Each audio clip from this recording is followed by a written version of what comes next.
Welcome to the Deering Estate. On today's virtual field trip, we'll be discussing the scientific method as we design, build, and test Alka-Seltzer powered film canister rockets.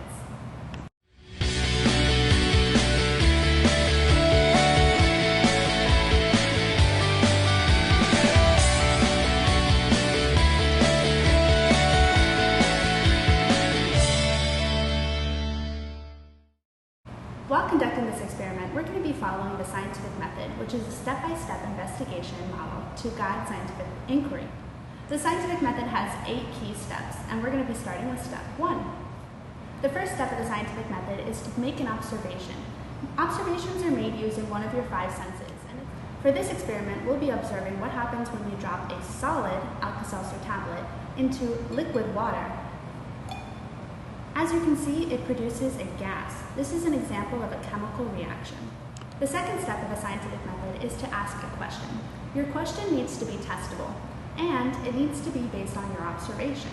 For our experiment, we're going to be asking, how can we design a rocket built around a film canister and powered by Alka-Seltzer that can launch at least 6 feet up into the air? The third step of the scientific method is to conduct research. We conduct research in order to get more background information related to our experiment.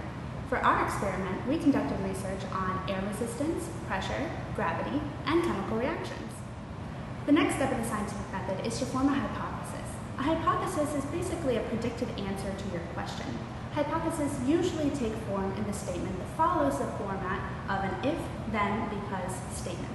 For this experiment, we'll be following the hypothesis that states, if we add a cone to the top of our rocket, wings to the side, and fill it only 1/4 with water, then it will be able to launch at least 6 feet into the air because it's going to be aerodynamic and have the right amount of water to fuel it.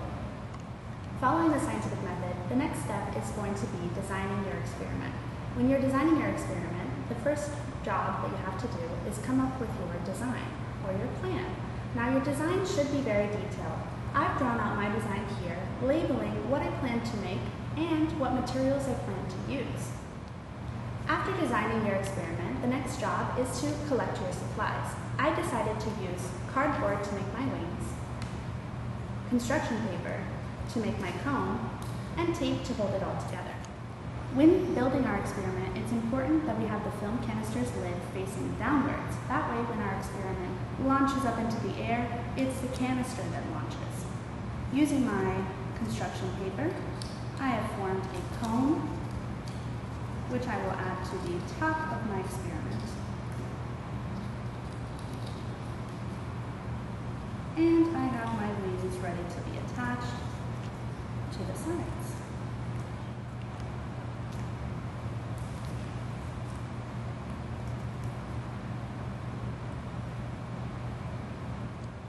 Now that we have our rocket built, we're moving on to step 6 of the scientific method, which is our testing. During our testing period, we're going to be including multiple trials. Including multiple trials gives us the ability to average our results and make sure that there's no outside influencing factors that are contributing to how our rocket is performing.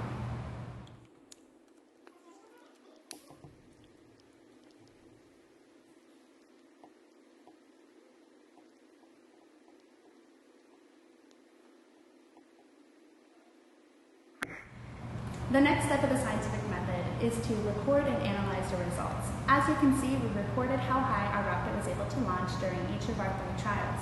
It launched an average of 6.3 feet into the air. This means that if we're analyzing our results, it was able to achieve the goal we set out. The final step of the scientific method is to form a conclusion and share that conclusion with your community. Because our rocket was able to perform at our expected goal, we're going to be able to fail to reject our hypothesis. And we're going to be sharing that information with our community because it allows them to have additional information if they try to recreate this experiment in the future. If you're planning to do this experiment at home but you don't have a film canister like ours, you could also recreate it with a cork and a water bottle. Additionally, you can change up this experiment by altering the design of the outside of the rocket, using different amounts of water, or even using different amounts of Alka-Seltzer. If you end up doing this experiment at home, be sure to tag us in your pictures and photos on Instagram @DiscoverDeering. We hope you enjoyed this virtual field trip to the Deering Estate. See you next time.